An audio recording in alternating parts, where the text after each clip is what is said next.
The Indian healthcare sector is currently expanding at a rapid pace, pushing toward a projected valuation of 9.8 trillion rupees by 2028.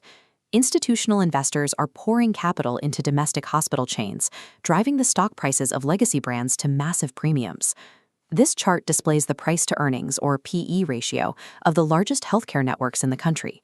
The PE ratio is a valuation metric that measures a company's current share price relative to its per-share earnings. As you can see, established giants like Apollo Hospitals trade at a multiple between 58 and 65. Max Healthcare and Fortis trade even higher, reaching up to 86 times their earnings. Now, look at the newest data column for Yatharth Hospital. In the quarter ending December 2025, Yatharth reported a 46% jump in revenue and a 48.7% increase in net profit. These growth percentages easily dwarf the expansion rates of legacy conglomerates. Yet, the chart reveals a stark disconnect. Despite outperforming its peers in sheer growth velocity, Yatharth's PE multiple sits way down here, currently trading at a highly discounted 36 to 39 times earnings. Why is Wall Street pricing India's fastest-growing, highly profitable hospital chain at such a severe discount compared to its heavier competitors? To understand the mispricing, we have to look at how hospitals normally scale. Building medical infrastructure is incredibly capital-intensive. Legacy chains usually finance their expansions by taking on massive amounts of external debt. In a high-interest rate environment, the cost of servicing that debt directly eats away at their operating cash flow. Following their 2023 IPO, Yatharth's total borrowings cliff-dived from 267 crore down to a negligible 26 crore today, crossing into zero-debt territory. Because they paid off these obligations, the eliminated interest expense converts directly into a rising cash flow reserve pool, which recently hit 200 crore. By eliminating debt for the expansion process, Yatharth changed the risk equation of hospital scaling. Every rupee of profit generated by their mature facilities is completely available to reinvest into expanding their 2,300-bed network. The real engine driving that profit is measured by a metric called ARPOB. ARPOB stands for Average Revenue Per Occupied Bed, and it dictates the cash velocity of the entire hospital network. For a standard domestic patient in India, a single hospital bed's daily revenue counter ticks up to 35,000 rupees a day. But when an international patient flies in for complex treatment, that daily revenue meter spikes to between 55,000 and 60,000 rupees.